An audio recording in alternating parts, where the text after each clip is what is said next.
हमें ज्योग्राफी में पढ़ाया जाता है कि अर्थ जो है वो सूरज का चक्कर लगाता है। ये लॉजिक ये गलत है बेटा। साइंस की ये थ्योरी जो है ना, ये दुरुस्त नहीं है।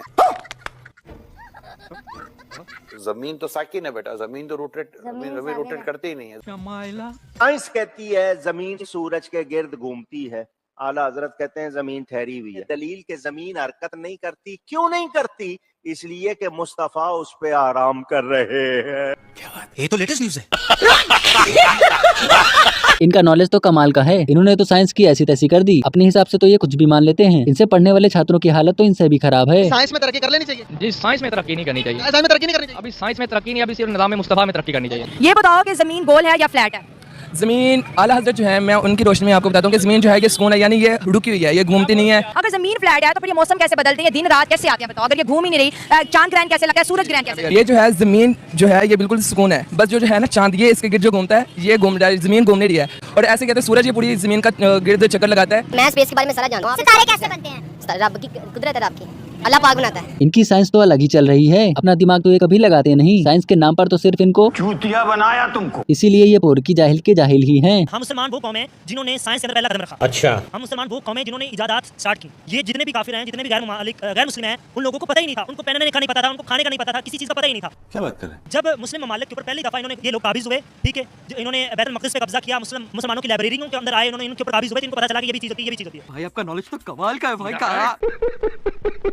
ये जाहिल ऐसी ही बातें करते हैं, सच्चाई से इनका दूर तक कोई वास्ता नहीं होता। इनकी बातों से ही इनकी एजुकेशन का पता चलता है। साइंस के नाम पर तो इन्हें उल्टा सीधी चीजें ही पढ़ाई जाती हैं। एजुकेशन की हालत तो इनकी ऐसी है, आप खुद ही देखिए। हर वीडियो में इंडिया इंडिया इंडिया। हाय हाय, इंडिया के नाम से हमारी पाकिस्तानी आवाम को कितनी जलन होती है, और हमारे पाकिस्तानी बच्चों को एलिफेंट की स्पेलिंग भी नहीं आती। एलिफेंट की स्पेलिंग है, नाइन में पढ़ते एलिफेंट। आज सीजन के नेम आते हैं। साइंस कभी पढ़ी है? साइंस में क्या पता है? 3-4 साल हो गए छोड़ दिया स्कूल। कारी साहब क्या पढ़ा रहे हैं? कुछ भी नहीं, कारी साहब से बात कर रहा है। टीचर से बात कर रही हैं। बातें शादी करके घर आ जाते हो, अपना नाम लिख लेते हो?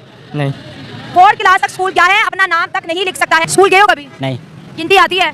गिनती आती है 100 तक। सिर्फ 100 तक गिनती आती है, पढ़ना लिखना कुछ भी नहीं। एजुकेशन की ऐसी हालत हो रखी है पर इन पोरकियों को मुसलमान नहीं डरता। मुसलमान कहता है एटम बम बनाए, दूसरों को भी मारे, हम तो शहीद हैं। वो तो इंडिया वाले बेचारे डरपोक हैं, वो सिर्फ एटम बम बना सकते हैं, वो कुछ कर नहीं सकते। पाकिस्तान के एटम बम चला देना चाहिए। इसके सिवा और इन अनपढ़ जाहिलों को कुछ भी आता नहीं। भारत के सामने खड़े रहने की इनकी हिम्मत नहीं, बस एटम बम का नाम लेकर ही चिल्लाते रहते हैं। वहीं इनके पढ़े लिखे विशेषज्ञ, ये जो अनपढ़ों का टोला यहाँ फिरता है ना, बड़ा जाहिलों ने पढ़ा ही नहीं कि एटम बम होता क्या है। सोच लें कि हिंदुस्तान और पाकिस्तान के दरमियान एटमी जंग हो जाती है, आपका 18 करोड़ गया, आपने 4 गुना ज्यादा बर्बाद कर दिया। वो फिर 20 करोड़ का मुल्क है जो अपनी बर्बादी की खबरों का जश्न बनाते हैं। मुझे एक बात बताइएगा, आप लॉयर लग रहे, वकील लग रहे भाई, गेटअप, तो हमारा एजुकेशन सिस्टम ज्यादा बेहतर है या फिर हमारे पड़ोसी लोग हिंदुस्तान का? क्या ख्याल है? हमारा बेहतर है। अच्छा। किस हवाले से बेहतर? कि इधर के जो बच्चे पढ़ते हैं वो ज्यादातर आउट ऑफ कंट्री जाते हैं। हाँ, इंडिया के भी इधर ही पढ़ने आते हैं। ये क्या बात करते हैं यार? इंडिया के बच्चे भी पाकिस्तान में पढ़ने आते हैं। यहाँ पढ़े लिखे और अनपढ़ सब एक ही जैसे हैं। एजुकेशन की बात करने वाले की खुद की ही एजुकेशन खराब है। बंदे को अपनी स्पेस एजेंसी का नाम तक नहीं पता, और पता होगा भी कैसे जो स्पेस एजेंसी खुद ही विलुप्त हो। पाकिस्तान की स्पेस एजेंसी का नाम क्या आपको पता है? नहीं, मुझे आपको पता? नहीं, मुझे भी नहीं मालूम। शाबाश बेटा। बात है कि गज़वा हिंद होगा और इंशाल्लाह जरूर होगा, लेकिन अभी गज़वा हिंद लड़ने वाले लोग नहीं आए। आपकी मुस्लिम फौज के अंदर एक शेर खान नाम का आदमी आएगा, ठीक है, नेम शाह वली। जब गज़वा हिंद का वक्त आएगा, आपको पता चलेगा कि ये जो आपकी आर्मी है, ये जो आपके लोग हैं, ये सबके सब इदारे हैं, ये सबके सब एक डगर पे चल चुके हैं। इन जाहिलों को इसके सिवा अपने मुल्क पर ध्यान देना चाहिए, वरना जो भी है इनके पास वो भी गवा बैठेंगे। ये पोर की हालत इनकी इतनी बुरी है, आटा तक ही अफोर्ड नहीं कर सकते, और बात करते हैं गजवाए हिंद की। आज पाकिस्तानी पब्लिक गुर्बत की वजह से, आटा महंगा होने की वजह से सड़कों पर आ चुकी है। आटा नहीं बांट रहे, ये मौत बांट रहे हैं।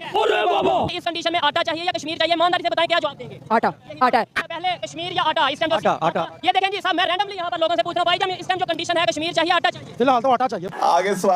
कल तक कश्मीर लेने वाले ये पोरकी आज आटा मांग रहे हैं। ये पोरकी इतने दोगले हैं कि मैं बता नहीं सकता। एक तरफ भारत को दुश्मन कहते हैं और दूसरी तरफ सबके सब भारत आने को तैयार हैं। इंडिया हमारा दोस्त है या दुश्मन? सच बताएं। दुश्मन। इंडिया दोस्त है या दुश्मन?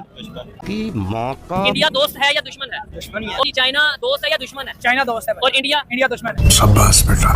इसे पाकिस्तान में सूरत हाल है, क्या समझते हैं? अगर मौका मिले पाकिस्तान से जाने का, चले जाएंगे? सच बताइएगा। चले जाएंगे। ठीक है, चाहे इंडिया का मौका मिले। ऐसी बात है, जो पाकिस्तान की सिचुएशन है, ठीक है, आप क्या कहना चाहेंगे? सच बताइएगा। इंडिया भी जाना चाहे तो चले जाएंगे। आजा संडास दिखा दो। भारत आने को तो ये ऐसे तैयार हैं कि मानो इन्हें इनविटेशन मिला हो। अब इनको ही देखो, फेंकने में तो ये पोरकी सबसे आगे है। इनके हिसाब से तो इन्होंने पूरी दुनिया तक को कर्ज दे रखा है। सर हम 78 सालों में हम भिखारी बने, हमारे पासपोर्ट को बैन किया, टेररिज्म के नाम पर पूरी दुनिया में हम बदनाम हुए। इंडिया ने कितना कुछ हासिल किया 78 सालों में, और पाकिस्तान ने क्या? एक वक्त था कि पाकिस्तान दुनिया में लीड करता था। क्या बोला तूने? पाकिस्तान दुनिया को कर्ज दिया करता था। क्या बात कर रहे हैं? चीन को कर्ज पाकिस्तान ने दिया, जर्मनी को कर्ज पाकिस्तान ने दिया, जापान तक को सपोर्ट पाकिस्तान ने किया। क्या लंबी छोड़ रहा है यार ये? हालांकि हम भिखारी नहीं थे, हमारे आबा अजदाद दुनिया को देने वाले थे, लेकिन IMF को एक एजेंडे के तहत हमारे ऊपर मुसल्लत किया गया। मगर क्यों? क्योंकि हम दुनिया की इस्लामी पहली जो है वो न्यूक्लियर एटम ममलिकत हैं। इस वजह से दुश्मन को ये खटकता था कि पाकिस्तान का जो न्यूक्लियर प्रोग्राम है ये कहीं हमारे खिलाफ ना इस्तेमाल हो जाए। अच्छा कितना सच बोलते हैं ये पोर की आप खुद ही देख लो। इन्होंने तो जर्मनी और जापान तक को भी नहीं छोड़ा, पर सच्चाई इनकी कुछ और ही है। 100% पाकिस्तान एक नमक हराम मुल्क है। अमेरिका पैसों के जरिए पाकिस्तान से दहशतगर्दी करवाता था। 40 साल पाकिस्तान ने पैसे लिए, उस पैसों से उन्होंने पश्तून को मारा। जो आप कह रहे हैं अगर उसमें सच्चाई है तो फिर इंडिया सही कहता है कि हम एक ऐसे मुल्क के साथ ताल्लुक नहीं रखना चाहते जो दहशतगर्द बनाए और हमारे मुल्क में आके दहशतगर्दी करे। अगर हम अपने मुल्क में खुद दहशतगर्दी कर रहे हैं फिर इंडिया सही इल्जाम लगाता है कि हमारे मुल्क में जो दहशतगर्दी करवा रहा है वो पाकिस्तान करवा रहा है। ये 100% ट्रू है, पाकिस्तान ऐसे काम करता है। क्या बात है? ये बंदा तो सही लगा जो सच बोलने की हिम्मत तो रखता है, बाकी सब तो एक से बढ़कर एक जाहिल ही हैं। क्या नाम है? अब्दुलरहमान। क्या एज है? मेरी अभी 18। ठीक है, समझ गया। और क्या करना चाहते हो आगे? आगे शादी करना चाहता हूँ, हो नहीं रही है। देखा देखा देखा, धीरे धीरे सींग निकलने शुरू हो गए। मैं अपने चैनल से आपको कहाँ से लड़की ढूंढ के दूं? लड़की माशाल्लाह मेरे सामने है, पास है। श्याणपति नहीं। हाँ माशाल्लाह इतनी प्यारी, आपकी स्माइल इतनी प्यारी, आपकी आंखें इतनी प्यारी हैं।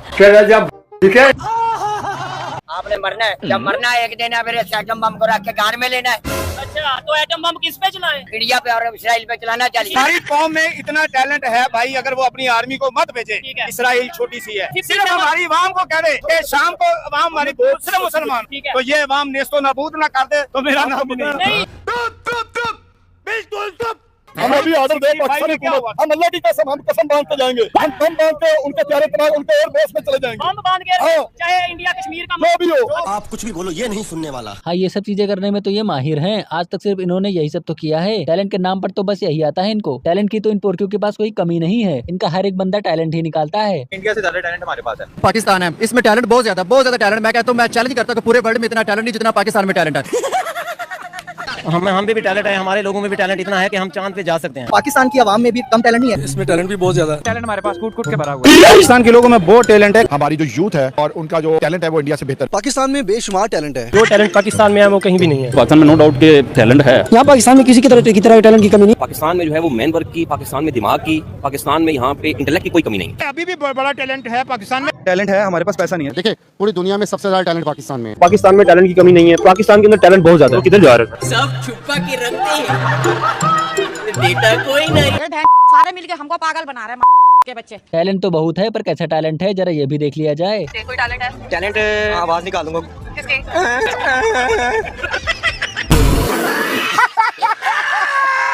ये क्या हो रहा? आज हमारे साथ पाकिस्तान का टैलेंट मौजूद है, जिन्होंने कल को पाकिस्तान को सहारा देना है। ठीक है। किस क्लास में पढ़ते हो? ये तो कुछ भी नहीं, असली टैलेंट तो इनका इधर है, वो भी भीख मांगने का। अब इसको ही देखो, अभी तो ये नॉर्मल इंसान लग रहा है, पर लंगड़ा बनने में 1 सेकंड भी नहीं लगाएगा। ये भीख मांगने का टैलेंट है इनका। ये देखो भाई, ये देखे जी, ये सीधा अब दोबारा करके दिखाओ कैसे बन गए थे, एकदम से वो लंगड़ा बन गए थे, माजूर बन गए थे। जरा करके दिखाओ। ये देखे जी, ये कहता है मेरे अंदर ये टैलेंट है। ये देखे, देखो पता नहीं लगता कि मैं ठीक हूँ कि माजूर हूँ। ये इसका टैलेंट चेक करें जी। ये देखें, वाह वाह भाई, क्या टैलेंट है। ऐसा टैलेंट तो आपको पूरे वर्ल्ड में कहीं नहीं मिलेगा। अब टैलेंट की बात तो चली रही है तो इनका भी टैलेंट देख ही लिया जाए। वैसे कपड़े प्रेस करने का ये अच्छा जुगाड़ है। अब इनको ही देखो, ऐसे चुतियापा को तो ये पोर की टैलेंट समझते हैं। इनके टैलेंट को तो कोई भी बीट नहीं कर सकता। अगर आप देखें तो हमारे पाकिस्तान में भी इतना टैलेंट है तो मैं आपको बता नहीं सकता। सिर्फ और सिर्फ इतना टैलेंट है कि हम आपको भी नहीं बता सकते। हमारे मतलब आपको मत सिखा। 12वीं क्लास के स्टूडेंट हो, आइंस्टाइन ने क्या दरियाफ्त किया? आइंस्टाइन का मुझे नहीं पता। आप बताओ किस क्लास में पढ़ते हो? 10 क्लास में पढ़ता चलो आइंस्टाइन की क्या चोरी है? हूँ। आइंस्टाइन की मैं क्या सुनाऊं? हमारी स्पेस एजेंसी का नाम क्या? सबसे पहले मैं आपसे ये जानना चाहूंगी। नशा। भाई आपका नॉलेज तो कमाल का है भाई। वाह भाई, क्या नॉलेज है इनका। ऐसे टैलेंटेड लोगों की कमी नहीं है, एक से बढ़कर एक जाहिल हैं। लेकिन इन भाई साहब के हिसाब से पाकिस्तान के अंदर इतना टैलेंट है कि दुनिया भर के लोग जो से ना यहाँ पर आपके पास आए। A few moments later. हाँ, ये रहा इनका टैलेंट, जो भीख मांगने के लिए लंगड़े लुल्ले भी बन जाते हैं।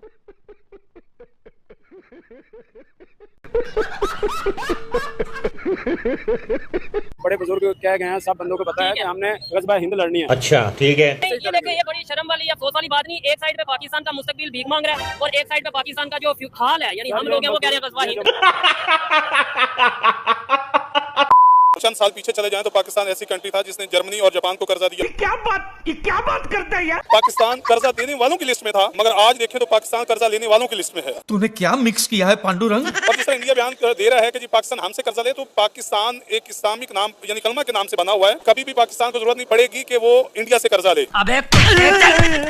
जो खुद कटोरा लेकर भीख मांगते फिरते हैं, उन्होंने जर्मनी और जापान को कर्ज दिया था। ये अपने आप ही कुछ भी मान लेते हैं। इनकी हालत कभी कर्ज देने वाली रही है क्या? कुछ भी बोलते रहते हैं ये पोरकी। इसराइल तबाह कर दे पाकिस्तान एक धमकी लावे, इसराइल तुम्हारा बोलेगा नहीं। पाकिस्तान एक धमकी लगा दे तो इसराइल दोबारा नहीं बोलेगा। बस कर कांटू। एटम पावर है, पाकिस्तान एक दफा धमकी लगा दे। क्यों नहीं रहा? क्यों नहीं आता है? डरता है पाकिस्तान। तो मुझसे लगा। पहले इंडिया ने कहा कि हम इंडियंस को पाकिस्तान नहीं भेजेंगे, अब चाइना ने ये बात बोल दी है। चाइना ने कहा हमारे ना सिटीजन्स की जान को खतरा है। अब इससे आगे क्या रह गया है? वो तो अभी चाइना वाले को तो छोड़ो, क्या अभी कोई भी बैरूनी मुल्क वाला होएगा ना, यहाँ पर पहले तो आएगा नहीं, अगर आएगा भी तो पहले अपना बंदोबस्त करेगा चीज का मरने के लिए। और किस चीज का? मरने के लिए तैयार होकर आएगा। मरने के लिए तैयार होकर आना पड़ेगा पाकिस्तान में। यहाँ पे तो मरने के अलावा दूसरा कुछ भी नहीं है। बात तो सही है। उसको तो बोल देंगे अगर मरने के लिए आना है तो यहाँ पाकिस्तान में आओ। हालत इनके मुल्क की ऐसी है और ये पोरकी अपने मुल्क को सुधारने के बजाय इसराइल का क्या करना चाहिए? इसराइल का जो फलस्तीन के साथ जंग चल रही है उसको बिल्कुल सारे तबाह कर। इंडिया का क्या करना चाहिए? इंडिया को तबाह कर देना। 1000 पे दिहाड़ी और 20,000 बिल आ गया। 1000 दिहाड़ी है, सोचो 10,000 1000 दिहाड़ी है और 20,000 बिल आया है और जाना है इन्होंने इंडिया को तबाह करने। इंडिया को तबाह करते करते खुद ही भिखारी बन गए। महंगाई ने तो इन पोरकियों की हालत खराब कर रखी है, जिससे ये पाकिस्तानी इंडिया बहुत आगे है। अब हमें ऐसा मालूम होता है कि हमें ये जो पाकिस्तान है ना, ये इंडिया के साथ ही होना चाहिए था। यकीन जाने अब इधर पाकिस्तान रहने को दिल नहीं कर रहा है। कहाँ जाना चाहते हैं अगर पाकिस्तान में नहीं रहना तो? इंडिया चाहे हमें साथ मिला ले, हम इंडिया के साथ हैं। आप चाहते हैं पाकिस्तान को अपने साथ मिला ले? जी जी बिल्कुल। ये तो आपका बिल्कुल नया अंदाज, नया रूप देख रहा हूँ मैं। महंगाई से परेशान ये पोरकी अब भारत आना चाहते हैं, पर भारतीय माफ करो बाबा, आगे जाओ आगे जाओ। इंडिया के बच्चे तो चांद पे जाने की बातें करते हैं और हमारे बच्चे बेचारे वो चांद पे जाएंगे, हम जहन्नुम में जाएंगे। 1947 में ही दोनों मुल्क कहते पाकिस्तान बना, इंडिया आजाद हुआ। आज वो कहा वो आजाद हुआ है, ये बर्बाद हुआ है। वो चांद पे और हम सड़क पे भीख मांगेंगे, कटोरा लेंगे और भीख मांगेंगे। बात तो सही है, आजकल इनका मुल्क कुछ ऐसा ही है। तो बस दोस्तों, आज के लिए इतना ही। वीडियो कैसे लगी जरूर बताना कमेंट में। मिलते हैं अगले वीडियो में, तब तक के लिए जय हिंद। क्या नाम है आपका? मेरा नाम सस्ता खान। ये कैसा नाम हुआ? बस जब उस दौर में महंगाई कम थी तो फिर मेरे अभी ने नाम सस्ता खान रख दिया था। आप लोग कितने बहन भाई हैं? अभी गिन नहीं सकते, गिनाने शायद मेरा गला बैठ जाए। या फिर भी बताए ना। कोई 36-37 होंगे। असंभव।